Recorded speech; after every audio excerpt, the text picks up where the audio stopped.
This is Nightly Business Report with Tyler Matheson and Sue Herrera. Trade wars good and easy to win, too, so says the president. The stock market is not so sure as new worries flash around the globe. Ripple effect. Could higher costs for builders also lead to higher rents for consumers? And contrarian play. Our market monitor says the conventional wisdom is all wrong on one stock sector. He'll name names that he says could earn you 20% over the next year. Those stories and more tonight on Nightly Business Report for Friday, March 2nd.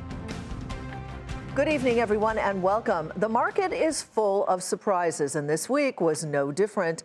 The promise of tough tariffs and the possibility of a trade war had investors on edge again today. Some say the market is undergoing a fundamental change. It wasn't that long ago, you might recall, that stocks went up no matter what happened.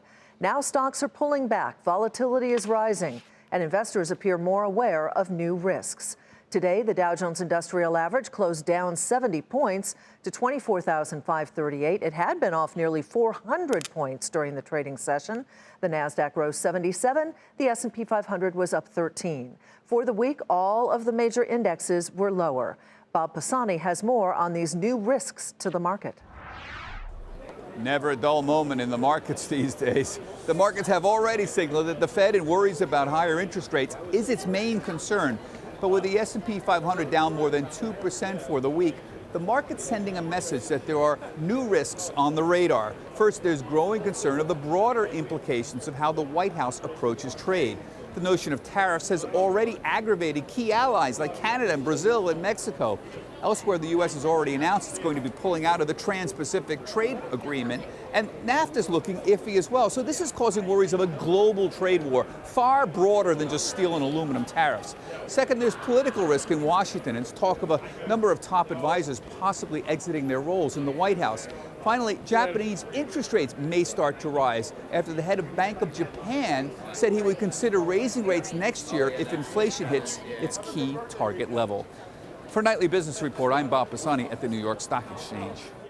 And here now to talk more about the new risks to the market are Andres Garcia Amaya. He's the founder and CEO of Zoe Financial. And Brad McMillan is the Chief Investment Officer at Commonwealth Financial Network. Andres, good to see you again. Let me just begin with this idea. You have a very global perspective on investing.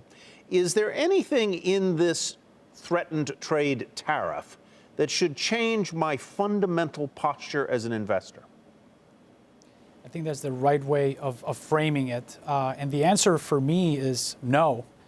The fundamental picture is that we've had a globalized, synchronized recovery, that this is a wrinkle, right? This potential trade wars is a wrinkle, but it doesn't change what was my view earlier, which is stocks were already expensive even going into this here in the United States, which means people should expect lower returns than they have seen the last 7 years.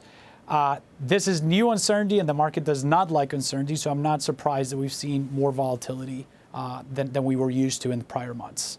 Would you agree with that, Brad, overall? I mean, the fundamentals certainly haven't changed, but some of the outlying chatter, if you will, certainly has. I do agree with that. And I think when you can look at the response to the market as a very rational one. Look at it this way. The last time we saw tariffs like this was in 2002. Mm-hmm. And they were actually passed, and the market dropped by about 25%. So if we say, okay, maybe we've got a 10% chance this actually happens, 10% times 20% means we go down about 1 or 2%.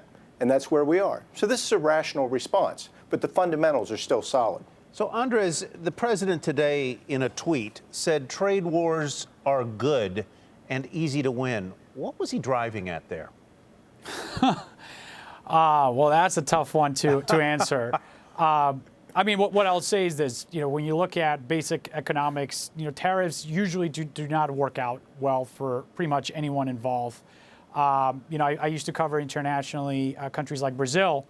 Ask them how tariffs have helped their economy over the last 10 years. So hard to know what the president is thinking, so I'll stay out of that, answering that. I think you have a lot of company in that, Andres. Let's go to Brad. And basically, Brad, so if I am watching all of this volatility, I'm a longer-term investor. How do I deploy new cash? Where would you put things to work in a market where volatility is back in a significant way? I wouldn't worry about it. I would stick with your plan. There is no reason to change the plan. When we talk about volatility, the thing to remember is it's not right now that's abnormal. It's the past couple of years. What we're seeing right now is what we should see, so it doesn't bother me at all.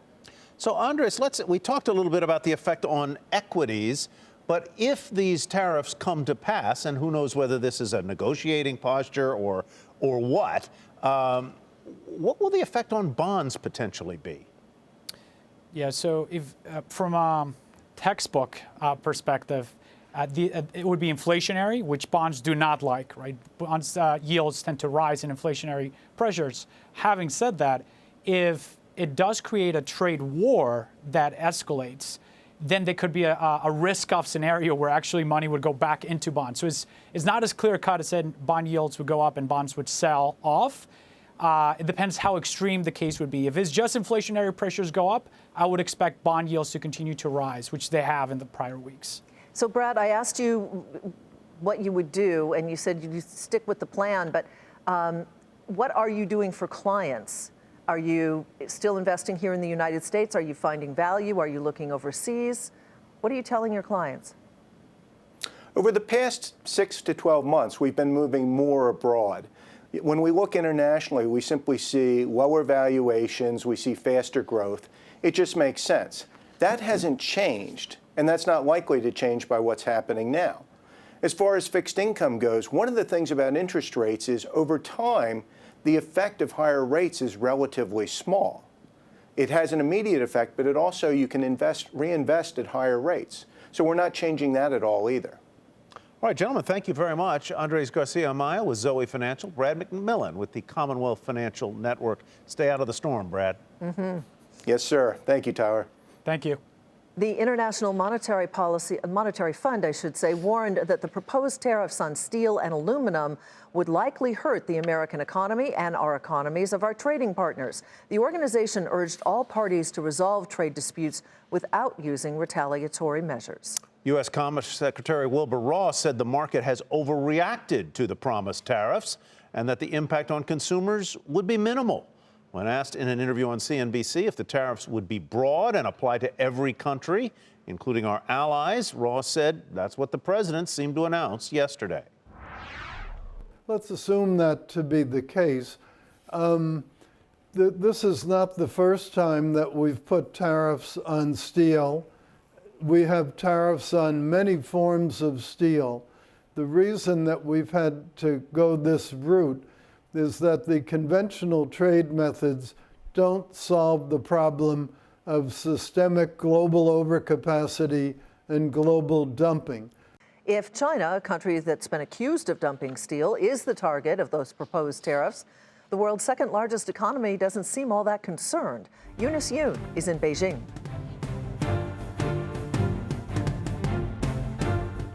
China criticized President Trump's tariffs, saying that global trade would suffer if all countries followed the U.S.'s example. The Foreign Ministry statement was softer in tone compared to past remarks out of the government, and that could be because there's widespread belief here that the tariffs won't have very much impact on China, if any at all. We spoke to steelmakers as well as aluminum companies, and they told us that they just don't sell a lot to the United States directly. Less than 3% of U.S. steel imports are from China, and Chinese aluminum makes up about 6% of U.S. aluminum imports. The China Iron and Steel Association went one step further, saying the tariffs would be detrimental to the U.S. and that they were a, quote, stupid trade protection measure that would raise costs for industries that consume steel and make them less globally competitive. And it's for that reason that many people here believe that China won't retaliate for this issue and that Beijing will keep its powder dry for an issue that it feels more strongly about, such as intellectual property rights protection. For Nightly Business Report, I'm Eunice Yoon in Beijing. Well, while a number of industries have warned against acting tough on trade, steel and aluminum makers are praising the president's plan. Jackie DeAngelis is at a manufacturing plant in western Pennsylvania. In Wheatland, Pennsylvania, employees at Zeckelman Industries are applauding President Trump's decision to impose tariffs on steel and aluminum imports into the United States. They say it's a game changer for an industry that has long struggled to compete with international rivals and anti-competitive trade practices. Zeckelman is the largest steel pipe manufacturer in North America, making products used in industry and commercial construction.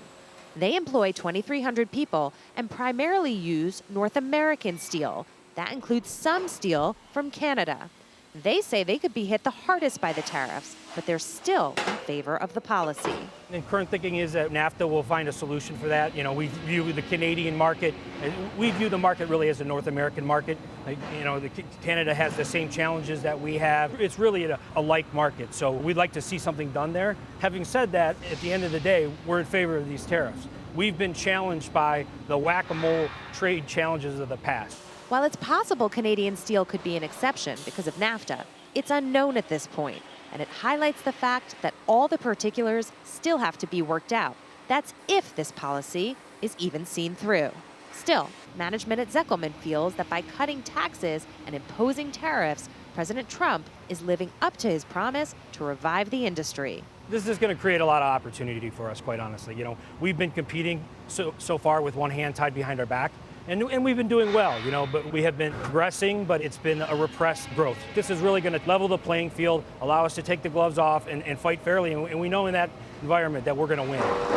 Opponents worry this will spark a trade war. The steel industry says it'll still need to import steel in order to meet demand.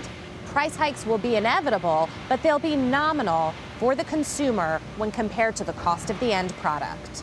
And what about jobs? Ramping idle facilities will create hundreds more at Zeckelman, in addition to the 2,300 people it already employs.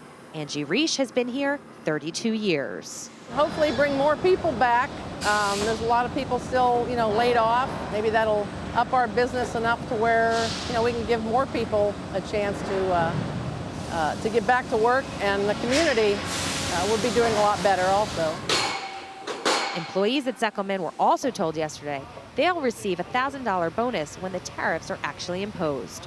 For Nightly Business Report, I'm Jackie DeAngelis in Wheatland, Pennsylvania. It is time to take a look at some of today's upgrades and downgrades.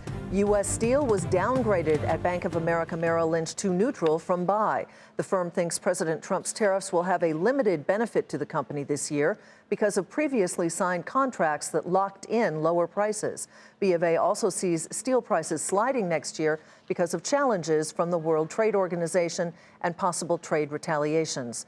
But B of A raised the price target on U.S. Steel to $50 a share from $47.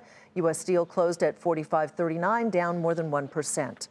Oppenheimer cut its rating on Walmart to perform from outperform, citing that retailer's slowing online sales growth. The analyst there also cut Walmart's price target to $93 from $110. Shares fell a fraction today to $88.77. RBC Capital slashed McDonald's same-store sales expectations after disappointing sales of its new value menu, along with a softer industry outlook. The firm also cut the price target on the fast food chain to $170 from $190 a share. But RBC remains bullish and maintains its outperform rating on the company. McDonald's, though, down nearly 5% on the session at 148.27. And eBay was upgraded at Raymond James. Strong buy from Market Perform. The analysts expect growth in gross merchandise volume to accelerate this year. Raymond James setting a $52 a share price target on eBay. And today, eBay shares closed higher at $42.95, up about 1.5%. Coming up, why a veteran tech investor is turning his sights to real estate. And he's got 3 picks he thinks you can benefit from.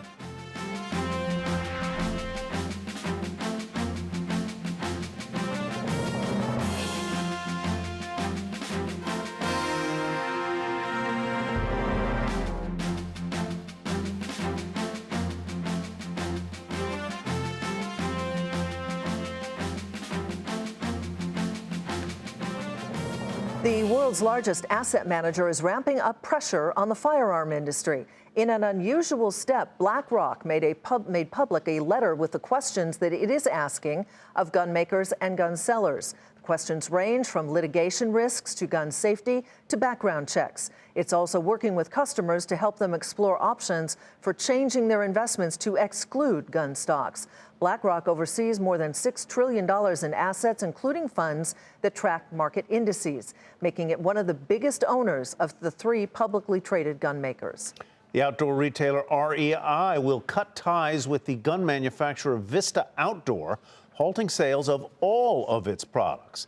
Now, REI does not sell guns, but it does sell other products made by Vista, which include Camelback water bottles and Camp Chef stoves.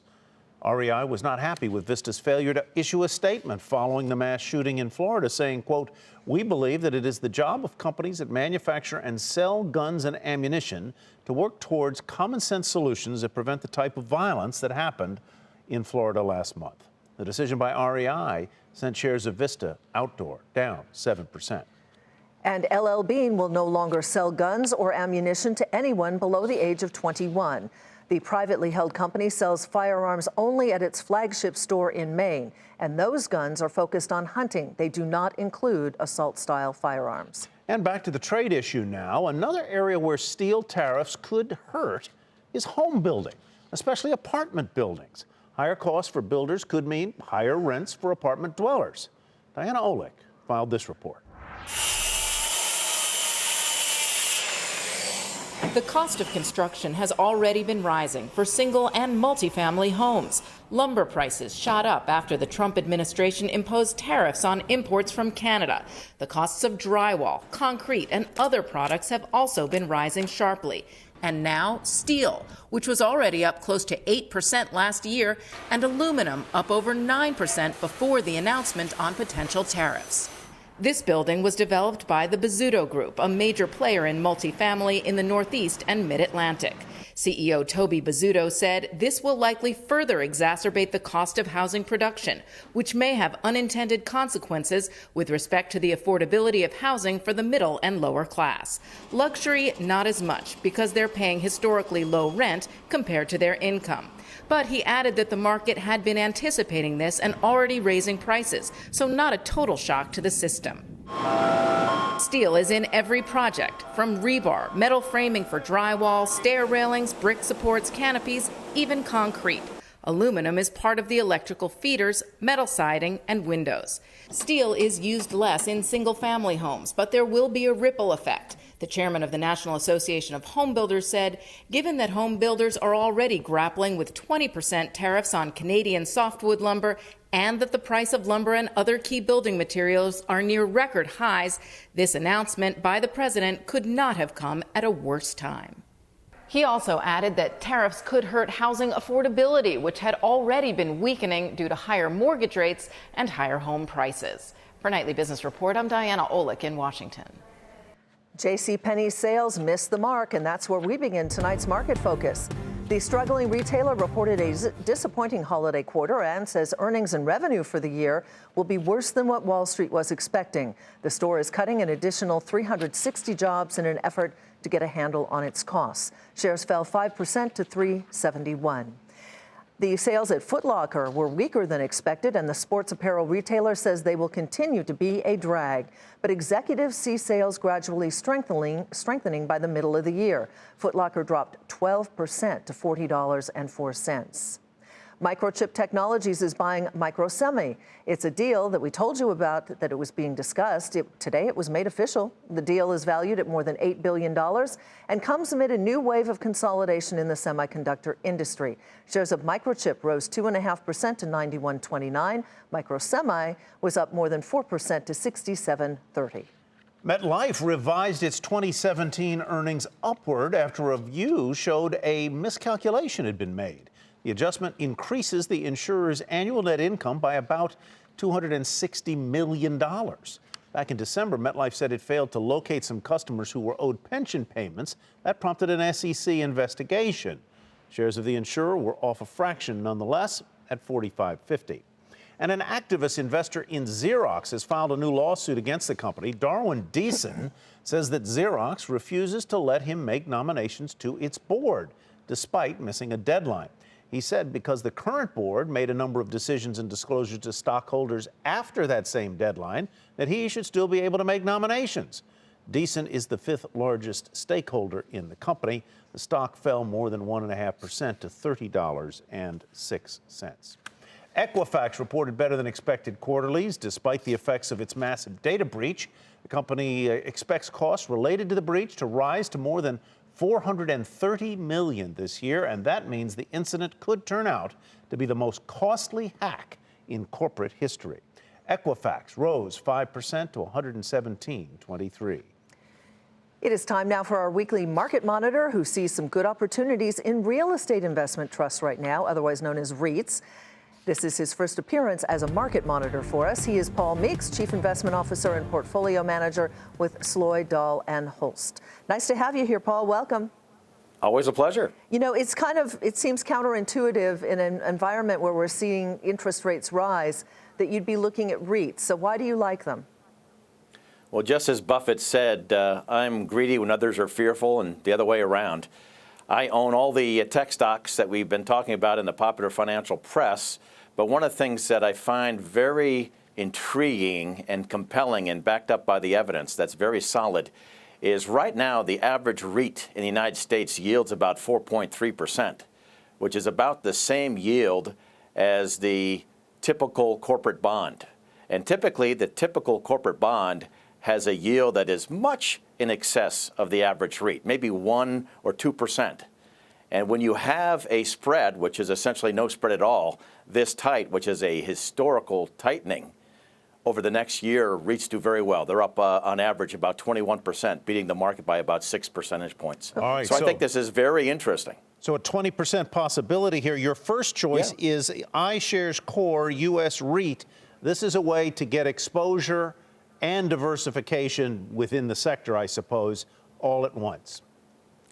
Yes, it essentially benchmarks my favorite index. And the nice thing is, of course, with the exchange-traded fund, you have your diversification of properties and companies, and also you're paying a paltry management fee of 8 basis points or $8 on every $10,000 invested. Next on the list, Public Storage. You see them everywhere. Yeah, go down the highway, north, south, east, or west. You see all these. So Public Storage, PSA, has a yield of about 4.1%. It's a little bit below the average, but it's a much better quality REIT than the average. And it has a return on investment, which is astronomical. I think it's a great company. And the last one is Welltower. It sounded to me like a cell tower company, but it's anything but that. Yeah, it's interesting. Welltower is a REIT that specializes in healthcare facilities, particularly senior housing. And it's not the quality of PSA, but it also pays a 7% yield. And I think that the price risk has been squeezed out of it. All right. On that note, Paul, thank you so much for joining us. Have a great weekend. Thank you. Paul You too. Meeks with Sloy, Dahl & Holst. And coming up, why Americans are borrowing record amounts to buy new cars and trucks even as interest rates rise.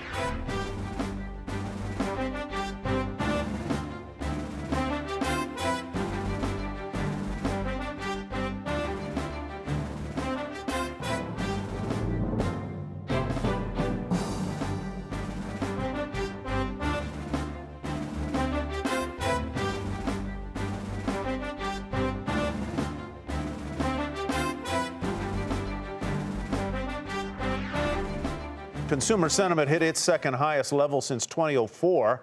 According to the latest University of Michigan survey, Americans are generally optimistic about tax cuts and their job prospects.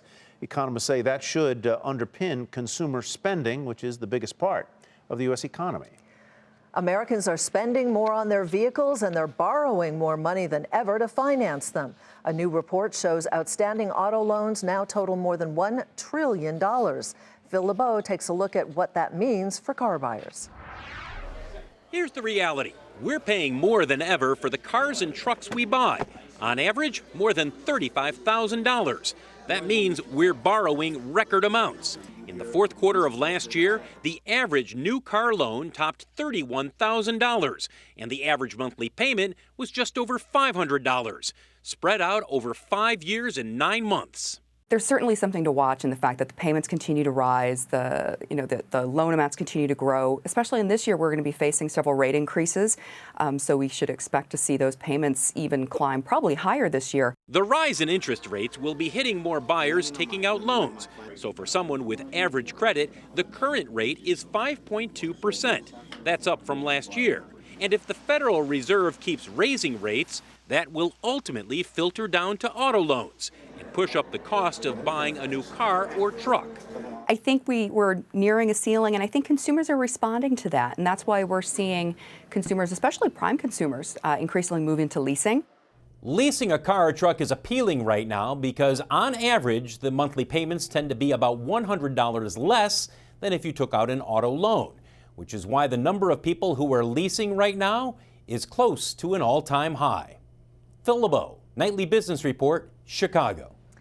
Some say car prices could rise if the threatened tariffs are enacted. Ford today said that even though it gets the vast majority of its steel and aluminum from the U.S., the proposed action by the White House could result in an increase in domestic commodity prices, harming the competitiveness of American manufacturers. And before we go, let's take another look at the day on Wall Street. The Dow closed down 70 points at 24,538. It had been off nearly 400 points early in the session. NASDAQ up 77, S&P 500 up 13. For the week, all of the major indexes were lower. What a week. What a week. I know. That does it for us tonight. I'm Sue Herrera. Thanks for joining us. And thanks from me as well. I'm Tyler Matheson. Have a great weekend, everybody, and we will hope to see you right back here on Monday.